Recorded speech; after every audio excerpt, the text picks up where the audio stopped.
In my hands, I have two head units. One is from Supercheap Auto and the other one is from AliExpress. They both support Android and Apple CarPlay. They're both Bluetooth, they're both touchscreen, and the only difference is $40 versus $400.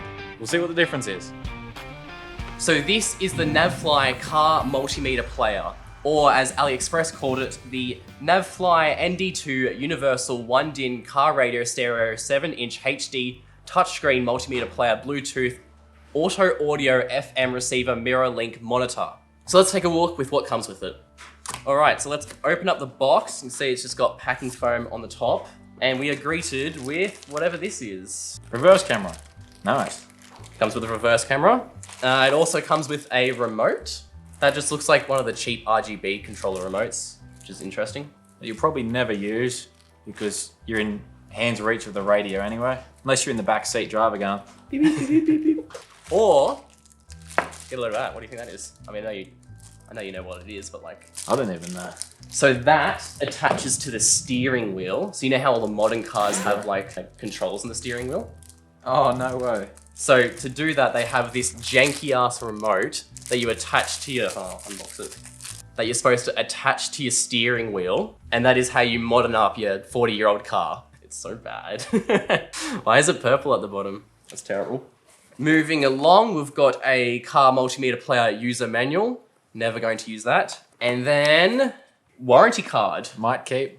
By, who is it by? Johnny H. Thank you, Johnny H., the CEO and product director, for giving us a quality product. We thank you for your trust and support. You're welcome. And chuck that out. And finally, the head unit itself. There it is. So this is a 7-inch wide Apple CarPlay head unit that supports Bluetooth, a reverse camera. It supports 1080p decoding, but the screen resolution is only 800 by 400 or something, which is a bit silly. It is a single DIN. Yes. So it fits into your single DIN cars, like the MK you probably see behind. It'll fit in, but with a 7-inch touchscreen display. Which is why I got it, which is pretty cool. And it weighs a whopping 700 grams. Well, here's my one. It's a JVC double DIN touchscreen, 7-inch, same as Matt's one. Weighs probably twice. Yeah. Twice as heavy as that. About that twice, one. I would About say. Twice. This is wired Apple and Android CarPlay. This one has got the touch buttons, not a nice solid knob like this one. I mean, I wouldn't call this nice and solid. It's very cheap feeling, but I would say it's better than the touch buttons. Yeah, because you can't hold it. That doesn't turn up the volume. You have to touch. It's a bit annoying, but I've had it in the International for about a year. I can't fault it. So let's find out, did he waste $360? Because I think he did. To set it up, we just spliced it into the original wires, or the speaker wires that were already there. So plug these ones in, and the power wires are the same. And once you've done that, you can turn it on. We've hooked up Matt's phone. We'll see how long it takes to turn on. 3, 2, 1, go. You got blue lights now. Wow, the logo after 8 seconds, or 7 seconds, sorry. I've already made a cup of tea by now. I've gotten power to my phone at 15 seconds, go. Yep, that's good. And boom, 20 seconds. Nice. Took 20 seconds to go from off to Apple CarPlay ready. I think that's a little bit slow, to be honest. It is. It takes a while to go from off to on, but as soon as it's on, it takes like 2 seconds to connect to the Apple CarPlay. So 20 seconds. I think that's a little bit slow. I think I'm gonna beat that. Okay, so same with the JVC head unit. It's just 2 plugs in and then you're good to go. The Bluetooth, yeah, but look how much quicker that is. 3 seconds. So let's see how long it takes for the AliExpress head unit to turn on and connect to Apple CarPlay. You ready? 3, 2, 1, go. 3, 4 seconds. Greatest logo. And we're already connecting in. Got charged to the phone. Connecting, stop. Done. 14. 14 seconds. The AliExpress head unit takes 14 seconds to boot up and connect, whereas Cameron's $400 head unit takes a whopping 20 seconds. Wow. It's a whole 5 seconds difference. You could be on the road with that. Could be jamming 5 seconds earlier. Yeah, literally. Stop looking at the camera, I'm about to say something. You're just out of here. So that's a point to the AliExpress head unit. So with money for nothing playing, let's see the audio quality processing of the JVC head unit.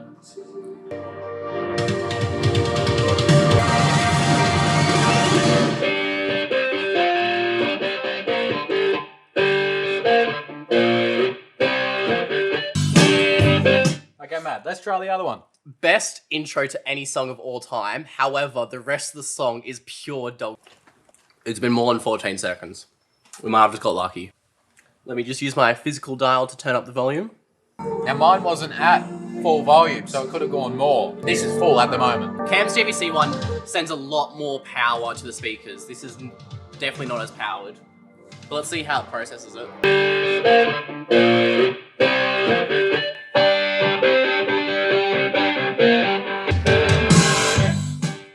Honestly, it sounds literally the same. I reckon there might be like a smidge difference, but that could just be placebo. But, you know, if you blindfolded someone and was like, hey, what's the difference? Could not tell. Same volume, you could not tell. So that's another win for the AliExpress head unit. So let's take a look at the touchscreen of the $40 head unit. It doesn't work as well as Cameron's. It's really not sensitive, and you have to push very confidently. Like, you can't just half-ass, oh yeah, I want to open up Spotify. Like, it won't work. Like, Think about the touch screens at Macca's. You actually have to really push them to click on a cheeseburger. and then sometimes it presses the wrong thing. So yeah, you just have to be slow and then press it a few times. But you know, once you get there, it gets the job done. So yeah, you just have to be a lot more slower and patient with it. So if you don't have good patience, probably think twice before you get this. But you know, apart from that, for what I need, which is literally just plug it in, get Waze up, and then hit go on a Spotify playlist, like it works well enough. Like yeah, I'm double tapping sometimes, but it works. And yeah, the scrolling is a little bit more dodgy than Cam's, but I'm happy with it. It feels like an early generation touchscreen when they were first becoming popular, and you can see it feels like there's a layer between the screen and you as opposed to more high quality screens. So it just feels a little bit not as connected and a little bit more crazy. But let's see how Cam's does. My one feels more like a phone. It's very quick to respond. It's quick, snappy. There's no like lag behind it. A tiny bit slower than a phone. Your phone's very, very instant. But this, it's very quick. Unlike this one, it gets the job done much better and quicker. You don't have to actually press into the screen to press on Spotify or Maps. You can just slightly touch, just like your phone, just slightly touch it. So one thing we forgot to do is try out the reverse camera that mine comes with. So we're very much so janking it together right now, but compared to Cameron's reverse camera, which doesn't exist, this is awesome, and I can't wait to attach it to the back of the Patrols to make my life a little bit easier. It has parking lights. It has parking lights that I can probably ignore. But yeah, it's got lights and it works. So another win for the AliExpress head unit. So there we have it. That was the $40 head unit versus the $400 head unit. So Cameron, if you were going into Supercheap Auto and there was only these two on display, $40 versus $400, you could test it all out, you could try the experience. Which one would you buy? Honestly, I've had this one for a year and it hasn't had a problem. This, it might do. It might go for a year and still have no problems. If I was going in to buy something for, I don't know, the International again, or if I buy a Patrol, I would honestly do this. Because the amount of times you're actually touching the screen is not often. It's not like you're on your phone scrolling through TikTok or Facebook, looking on Marketplace, as we all do. This you only might click next on a song or click onto Maps. So having to press that extra little bit harder on the screen, Or maybe an extra one time. won't bother me. But to save, well, this was $650, but it was on special for $400. The only difference is the price and the touch screen quality. But it's yes, it is slower. Like it's probably an extra, you know, half a second slower to register the touches, which take a little bit more confidence to register. And it's a bit nicer to turn up the volume on that. This one, you actually have to press the button. You can't hold it to press the button to turn up the volume. You actually have to press that. You got a nice knob. Yeah, but these ones win because they've got physical dials. Like, yeah, they feel like butt and they feel terrible, but physical dials it boots up quicker. It probably won't be as reliable. Like when we were trying to figure out how to connect Apple CarPlay, it did bug out once or twice. So yeah, it's not going to last as long, and it's going to be more buggy.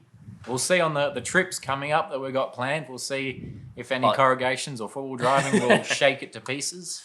Yes, because it definitely doesn't feel as well built. Matthew, what do you reckon? What would you choose between the two? I still would also go with my pick here. The difference is like the 360, roughly $400 difference between the two is not worth it. Like that's a folder, a soft top rooftop tent plus a small fridge that you can get if you get this rather than just getting this head unit. And the experience isn't that different. Like it's probably 0.7 of the experience of that is. It's just overall dumbed down, slower, but it gets the job done. And for how often you touch the screen, you interact with it, it's easy. And most of the time, you're just going to be adjusting the volume, which this one you can do without looking. That one, you might actually go home and then activate the voice function and go into a different function and then press the wrong button anyway. So I think we both agree that the AliExpress head unit, for the first time ever, I've bought something off AliExpress and it's functioned well. Well, we'll find out in all the trips we're about to do. So. Yeah, it might break after the first time we use it, but I can still buy 10 of these before you buy one of them. Yeah, pretty much. So we'll see which one lasts. 10 of these versus one of them. Well, that wraps up for today's episode. Thank you a lot for watching. I was very excited to see how well this would actually turn up. If you guys have any other suggestions of parts you want to see me buy online from very sketchy websites, shoot them down in the comments section because I would love to try it out because I'm a cheapskate, so we're doing everything to cut corners on this thing. But thanks so much for watching, and we'll see you in the next video. Bye. Peace.